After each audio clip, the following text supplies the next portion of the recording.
परमेश्वर पुरुषोत्तम आ ब्रह्मस्तंभभृतः सद्गुरुस्तुं नमस्तुते। मुखं करति वाचलं पंगुलं हैतिगिरि जत्कृपातमः वन्दे परमानंद माधवं। परम दयाल जुगु पुरुषोत्तम श्री श्री ठाकुर जगत जननी विश्व कल्याणमय श्री श्री माँ बड़मा जुगाचार्य श्री श्री बड़दा परम पूज्य पास श्री श्री आचार्य देव सबके रातुल चरण में आपको मैं विनम्र प्रणाम निवेदन करता हूँ। आज के भव्य सत्संग के पूज्य संचालक, उपस्थित इष्ट गुरु भ्राताएं, उपस्थित इष्टनिष्ठ भक्तिमती माताएं, साधु सज्जन और छोटे छोटे बच्चे, सबको मेरे रामानंद जय गुरु और यथावत प्रणाम निवेदन करता हूँ। और आज के जो भव्य सत्संग, ये जो भाद्र माह चल रहा है, इसका चलते हुए जो पुतुल माँ ने जो हमको ये सत्संग आयोजन किए और हम सबको योग करने के लिए ये जो मौका दिए हैं, ठाकुर जी के रातुल चरण में उनकी शांति स्वस्थ निरोग निरामय जीवन प्रार्थना करते हुए आप जो भी सब जुड़े हुए हैं, सबके जीवन ठाकुर जी को अपना जीवन में वास्तवायित करते हुए प्रत्येक के जीवन में सुख है, प्रत्येक के जीवन में शांति है, प्रत्येक के जीवन में स्वस्थ है, जीवन सुख है, ये प्रिय परम के रातुल चरण में पुनः प्रार्थना करता हूँ। अब दादा ने बोले कि ठाकुर जी के बारे में बोलने के लिए मैं सोच रहा हूँ कि जब आप लोगों ने काफी दिनों से, माँ बोल रहे कि 15 साल से जुड़े हुए हैं, है ना, आप लोगों ने शायद उससे भी ज्यादा कोई जुड़े हुए होंगे। मैं भी जुड़ा हूँ, लेकिन मुझे उतना पता नहीं था। अभी जो 5-6 साल से जो भी ठाकुर जी का जो लिटरेचर थोड़ा पढ़ने के लिए मौका मिला, जो कोविड का टाइम है, तभी मैंने रियलाइज किया कि ठाकुर जी का फिलोसफी, जो आइडियोलॉजी, वो कितना डेप्थ होता है, वो हर किसी का जिंदगी में क्यों जरूरत होता है। जब तक उनसे युक्त नहीं होते तब तक जीवन क्या समझ में नहीं आता है। ठाकुर जी बोलते हैं हमारा जो जीवन रहता है, जो इष्ट को, जिसका जीवन इष्ट के साथ युक्त नहीं होता, तो ठाकुर जी बोलते उस जीवन में कभी शांति ही नहीं है। क्यों ना? ठाकुर बोलते जहाँ पे इष्ट रहते हैं वहां पे स्वर्ग रहता है, रहता है, वो जीवन शैतान का जीवन होता है। देखिए, ठाकुर जी थे, एक भक्त मंडल, ऐसे सुंदर परिवेश था। तब क्या हुआ, ठाकुर जी ने ऐसे बोलते हुए बोल रहे हैं कि मैं जैसे मुझे दिख रहा हूँ उसी तरह आपका अंदर में मैं खुद को पा रहा हूँ। देखिए, ये होता है ठाकुर जी की जो डिवाइन आइडियोलॉजी जो है, जो सबसे, जो जीवन को ठाकुर जी बोलते हैं अगर उनका साथ में युक्त होता हूँ, मेरा जो जीवन है, ठाकुर जी बोलते उस जीवन को मैं महाजीवन में रूपांतर करूंगा। फिर ठाकुर बोलते ये जो जीवन तुम्हारा महाजीवन में रूपांतर होता है, उस जीवन को मैं दिव्य जीवन में रूपांतर करूंगा। देखिए, तो यहाँ पे प्रश्न आता है कि मेरा जीवन क्या, मैं समझाऊं क्या? नहीं। तो जीवन क्या होता है? ठाकुर जी बोलते दैट एग्जस्ट बीइंग, जो मेरा सत्ता को जो उद्दीपना देता है, जो मेरा सत्ता को उस अस्तित्व की ओर लेके जाता है, वही जीवन होता है। तो बोल रहे थे कि ठाकुर जी के बाद ठाकुर जी बोल रहे हैं कि मैं जैसे मैं खुद को दिख रहा हूँ उसी तरह आप सबका अंदर मैं खुद को पा रहा हूँ, ठाकुर जी बोल रहे। तो जब ये बात बोल रहे थे तभी ठाकुर जी बोल रहे कि एक माँ वहां पे थे, ठाकुर जी बोल रहे पता है शाम का टाइम था, ठाकुर जी बोल रहे कि मुझे दोपहर में आजकल नींद नहीं होता है। जब ठाकुर जी ने ऐसे बोले, वो माँ ने बोले, कालिदासी माँ थे, है ना, वो माँ ने ठाकुर जी को बोले ठाकुर जी आपको नींद कैसे आएगा? तो ठाकुर जी कुछ बोले नहीं। फिर वो माँ ने बोलते रहे कि ठाकुर जी जो भी भक्त आते, जो भी श्रद्धालु आते, आप सबसे तो बातें करते रहते, तब आपको नींद कैसे आएगा? तब ठाकुर जी खूब ही गंभीर रूप से बोल रहे, पता है माँ, मैं क्यों आप सभी से बात करता हूँ? आप जो भी आते, आपका अंदर में जब कुछ दुख रहता है, कुछ दर्द रहता है, मैं कभी सो नहीं पाता हूँ। ये होते हमारा ठाकुर जी, जो हर किसी का जीवन को सुंदर करते, जो जीवन को महाजीवन में रूपांतर करना चाहते, जो मेरे महाजीवन वो दिव्य जीवन में कैसे रूपांतर है, ये उनका इच्छा है। ठाकुर जी बोल रहे आप जो भी कोई आते मेरे पास, जब भी आचार्य देव के पास भी जाते, जो भी हम निवेदन करते, ठाकुर जी बोलते आपका जीवन में जो भी दुख आता है, जो भी कष्ट आता है, जब तक उसका समाधान ना हो तब तक मैं चैन का नींद नहीं ले पाता हूँ। इसीलिए ठाकुर जी बोल रहे मुझे नींद नहीं आता है। देखिए, ये होता है ठाकुर जी का फिलोसफी।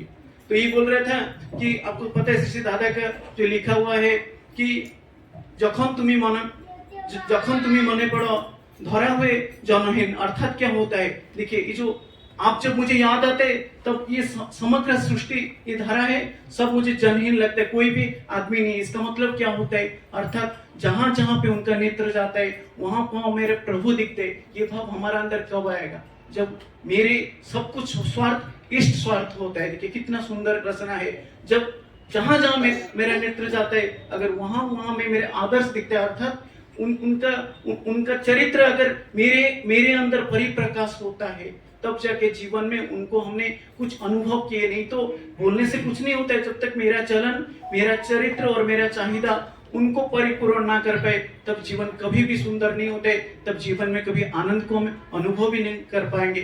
तो एक दिन आपको पता है सिख दुलाली माँ थे, जो ठाकुर जी की एकांत इष्टनिष्ठ माँ थे, काफी दिनों से ठाकुर जी के साथ जुड़े हुए। जब ठाकुर जी हिमायतपुर में रहते थे, जब ठाकुर जी हिमायतपुर से पाबना गए, ये सिख दुलाली माँ ठाकुर जी के साथ हिम्मत ये देवघर आ गए।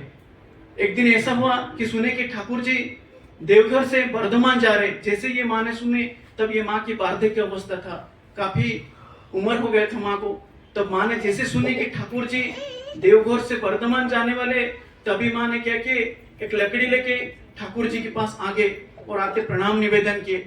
जैसे प्रणाम निवेदन किए, फिर ठाकुर जी को बोल रहे, ठाकुर जी मैं चाहता हूँ कि मृत्यु का बाद मेरा जीवन फिर आपको ही मिले। कितना देखिए जीवन होता है इसके अंदर, हम सब चाहते हैं कि जीवन में सुख शांति आनंद है, हर कोई चाहता है। लेकिन जब मेरे जीवन में वो मुख से रहते, अर्थात मेरा जीवन की हर चाहिदा, हर चिंता में जब वो ही मेरे प्रायोरिटीज रहते, तब जाके जीवन सुंदर होता है। देखिए जब माँ ने ठाकुर जी को बोले कि ठाकुर जी खूब आश्चर्य हो रहे कि माँ बोल रहे कि ठाकुर जी मृत्यु का बाद ऐसा हो जैसे कि मैं आपको ही मिलूं।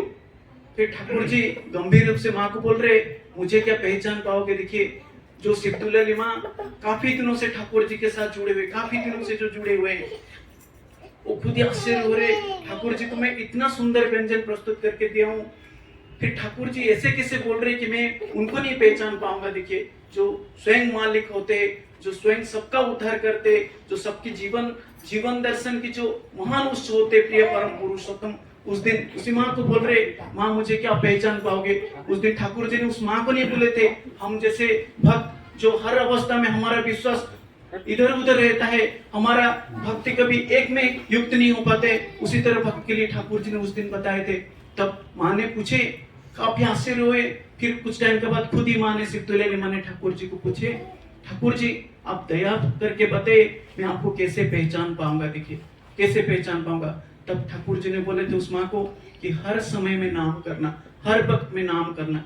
इसीलिए नाम और नामी दोनों अभिन्न होते हैं। देखिए हर समय में नाम करना। जब उसी माँ को बोले थे वो सिख दुलाली माँ को, तब सिख दुलाली माँ वहां पे प्रणाम करके वहां से निकल गए। ये होता है जीवन दर्शन।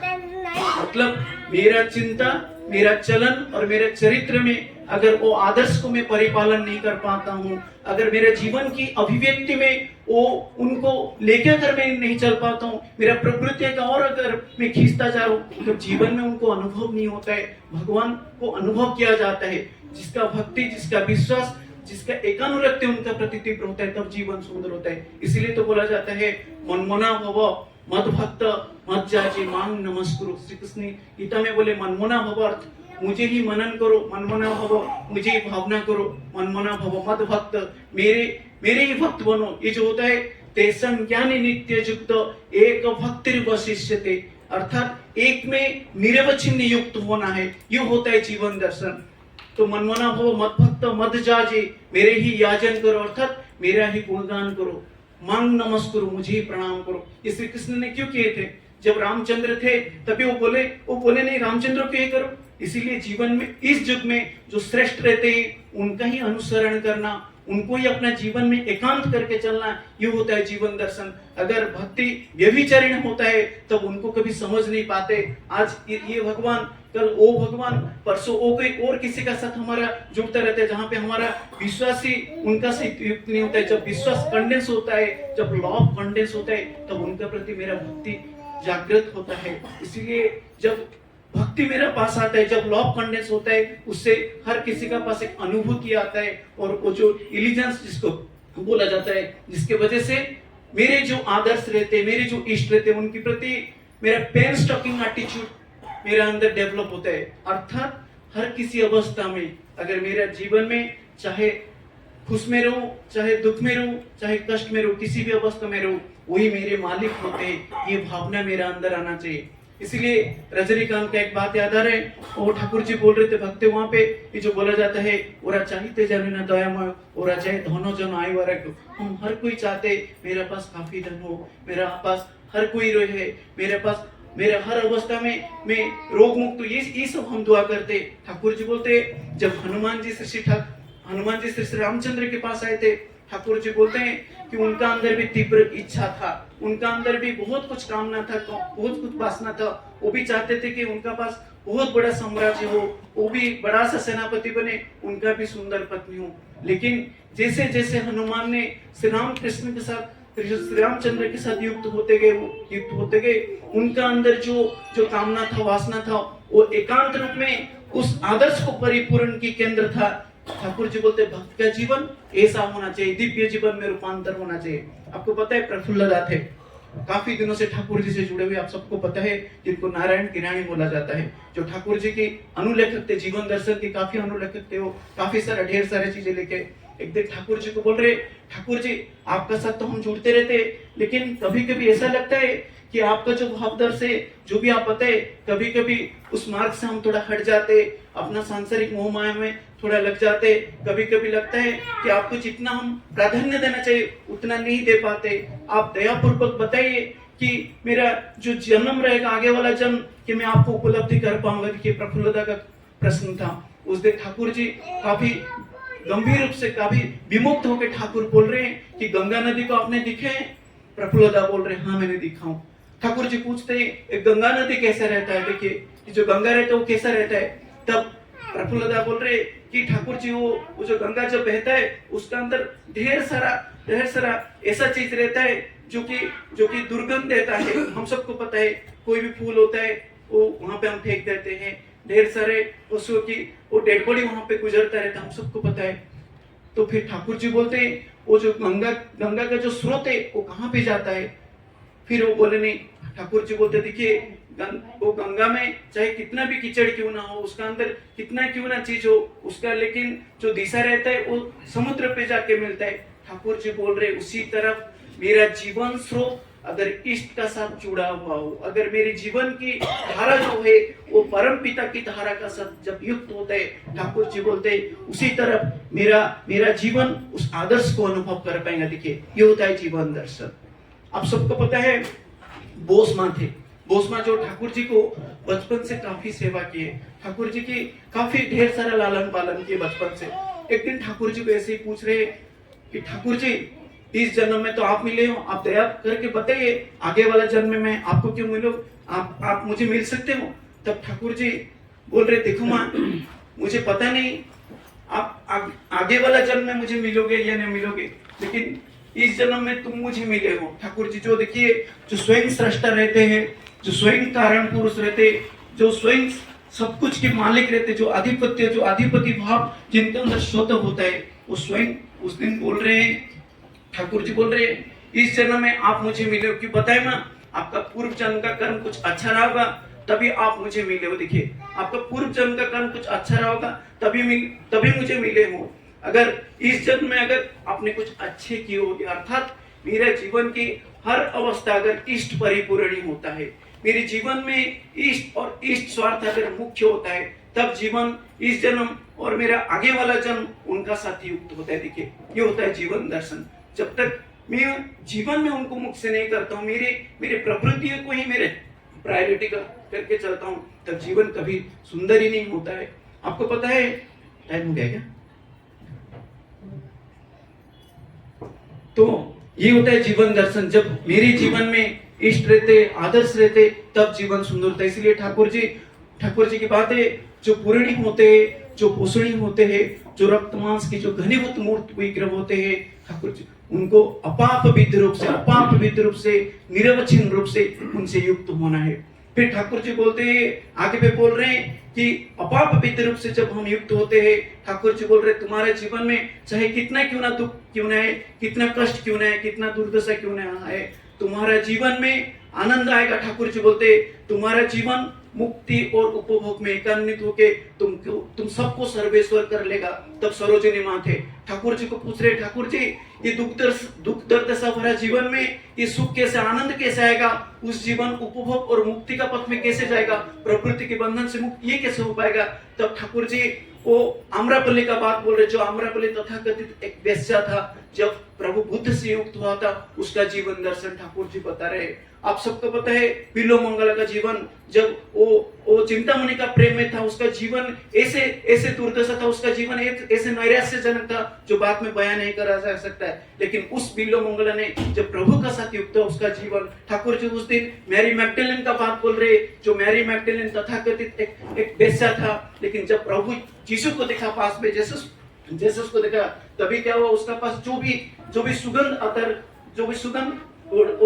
था, तैल था, वो सब लेके प्रभु यीशु का पद का नीचे, वो जो पैर का नीचे सब डाल दिया। फिर भक्त ने सोच रहे ये जो सुगंध दामी जो है वो सब कुछ आपने डाल दिए, वो अगर किसी दुखी किसी गरीब को दान देते तो अच्छा होता है। लेकिन ठाकुर जी बोल रहे कि ये भगवान की सेवा करना, आदर्श की सेवा करना, पुरुषोत्तम की सेवा करना, जीवंत भगवान को सेवा करना, वो हर किसी का जीवन में हर किसी समय में नहीं आता है। लेकिन जो उनको तृप्ति करते हैं, उनको परिपोषण करके चलता है, उसका जीवन अखंड जीवन में होता है। तो आइए हमारे आप सबकी अनंत वर्धन जीवन, इष्टनिष्ठ जीवन प्रिय परम के रातुल चरण में प्रार्थना करते हुए मेरे वाणी को विराम दें। जय